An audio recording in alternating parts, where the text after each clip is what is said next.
1. e4, the 15-year-old Bobby Fischer opens with his trademark move. Even at this young age, he seeks sharp, open positions where his calculation and aggressive instincts can shine. 1. c5, Bent Larsen, known for his uncompromising style and originality, accepts the challenge. He signals his intent to play for a win with the Sicilian defense. 2. nf3, Fischer develops the knight to its most natural square, controlling the center and preparing d4. This is the prelude to the open battle. 2. d6, Larsen plays flexibly, preventing e5 and preparing to develop. This move order often leads to the Najorf or the dragon. 3. d4, Fischer strikes the center immediately. He wants to open lines for his pieces, a hallmark of his direct style. 3. cxd4, Black exchanges the flank pawn for the central pawn, opening the c-file for his rook, a key asset in the Sicilian. 4. nxd4, White recaptures, centralizing the knight. The stage is set for the main lines.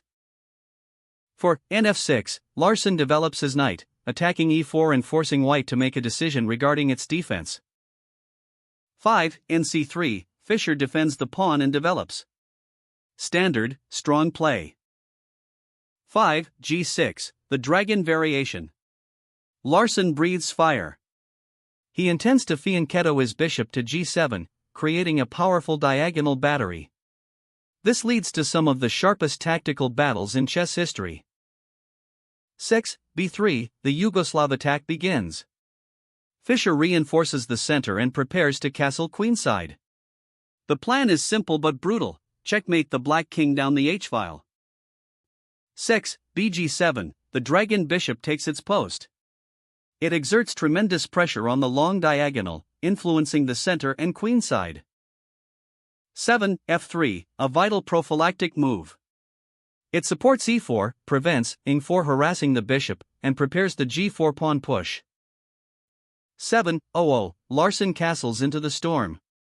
He trusts the defensive resources of the dragon setup to withstand Fischer's coming onslaught. 8. qd2, Fischer connects his rooks and prepares to castle long. The battery with the bishop on e3 also eyes the h6 square, aiming to trade off black's strong bishop later. 8. nc6, Larsen develops his queenside knight, adding pressure to the center. 9. bc4, Fischer places the bishop on an aggressive diagonal. This prevents black from playing d5, a thematic liberating move in the Sicilian. 9. nxd4, a rare and somewhat experimental line by Larsen. He exchanges knights to relieve tension and gain time for a queenside expansion, but Fischer will later show why this is dubious. 10. bxd4, Fischer recaptures with the bishop. His centralized bishop is a tower of strength, dominating the board. 10. b6, Larsen challenges the bishop on c4 immediately, hoping to simplify the position or damage White's structure if he exchanges. 11. bb3, Fischer calmly retreats. He refuses to open the f-file for black or straighten black's pawns. He keeps the tension high. 11. qa5, Larsen brings the queen out, pinning the knight to the king, indirectly, and preparing queenside activity. 12. Fischer castles long. The kings are on opposite sides, which means one thing: a race. White attacks the king side, black attacks the queen side. Speed is everything. 12. b5, Larsen launches his pawn storm. He threatens to dislodge the knight on c3 and open lines against Fischer's king. 13. kb1, a useful prophylactic move. Fischer tucks the king away from the c-file and unpins the c-pawn, preparing for the fight. 13. b4, black pushes on, driving the knight away to weaken White's control of e4 and d5. 14. nd5, Fischer jumps into the center. This forces an exchange that will close the c-file and give him a strong wedge in the center. 14. bxd5, Larsen is practically forced to take, or else the knight on d5 becomes too oppressive. 15. bxd5, Fischer recaptures with the bishop. While usually taking with the pawn is good, here the bishop stays active and restricts black's rooks. 15. Rack 8, Larsen mobilizes his heavy pieces on the queenside, preparing for an assault. 16. bb3, Fischer tucks the bishop back to safety. It acts as a defensive shield for the king while still eyeing the f7 pawn. 16. rc7, Larsen doubles rooks? No, he prepares to double, but mostly he is clearing the rank. He is ready to swing the rook or double on the c-file. 17. h4, the attack begins. Fischer ignores the queenside threats and starts the battering ram. The h-pawn is coming to open the h-file.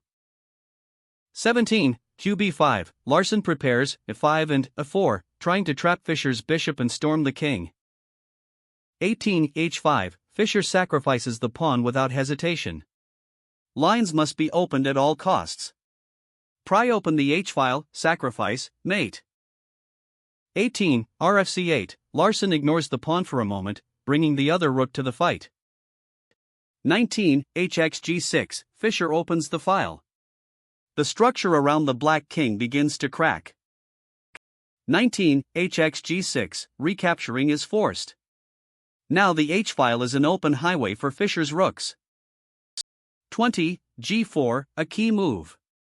It prevents nh5, blocking the h-file, and prepares to push g5 to drive away the defensive knight. 20. f5, Larsen continues his own plan, threatening f4 to trap the bishop. 21. g5, Fischer attacks the defender. The knight on f6 must move, leaving the king vulnerable. 21. nh5, Larsen plugs the h-file with the knight. This is the standard defensive resource in the dragon. It looks solid, but Fischer has a surprise. 22. rxh5, the classic exchange sacrifice. Fischer removes the plug. He gives up the rook for the knight to keep the attack flowing. This is the thematic refutation of black's defense. 22. gxh5, Larsen must take. Now his king's shelter is shattered, and the g-pawn becomes a weakness. 23. g6, Fischer drives the wedge in. He attacks f7 and pins the g7 pawn, if the bishop were still there, but here it attacks the structure. The threat is simply capturing on f7 or h7. 23. e5, Larsen tries to shut out the bishop on d4, which is staring down the long diagonal. 24. gxf7 plus, check. Fischer picks up a pawn and creates a thorn in black's position that restricts the king. 24. kf8, the king must move. It is now dangerously exposed and cut off from its army. 25. b3, the bishop retreats to a perfect diagonal. It eyes h6 and supports the d-pawn push. 25. d5, desperation. Larsen gives up a pawn to block the diagonal and shut down the light-squared bishop. 26. exd5, Fischer takes. He now has a protected passed pawn on d5 that is ready to roll. 26. rxf7, Larsen removes the dangerous f7 pawn, but his position is in ruins. 27. d6, the passed pawn advances. It attacks the rook and threatens to queen. 27. rf6, the rook tries to block and defend, but Fischer's pieces are swarming. 28. bg5, Fischer develops the bishop with tempo, attacking the rook. All of white's pieces are joining the kill. 28. qb7, Larsen tries to hold the position together, but he is running out of moves. 29. bxf6, Fischer removes the defender. The simplification leads to a completely won position. 29. bxf6, recapturing leaves the king with no pawn cover. 30. ed7, the pawn moves one step closer, attacking the rook on c8, via the discovered attack if the rook moves, but here it just attacks the rook on d8 actually, no, looking at the board, d7 attacks the rook on c8? Wait, the rook was on c8. Ah, move 18 was rfc8, wait, move 30. rd8 suggests the rook moved there or is attacked. Let's trust the text, d7 attacks the rook. 30. rd8, Larsen tries to blockade the pawn. 31. qd6 plus, 1-0. The final blow. The queen invades. If 31, kg7 32. rg1 plus leads to mate. If 31, b7 32. Qh6 plus wins. Larson resigns. A textbook example of how to crush the dragon variation.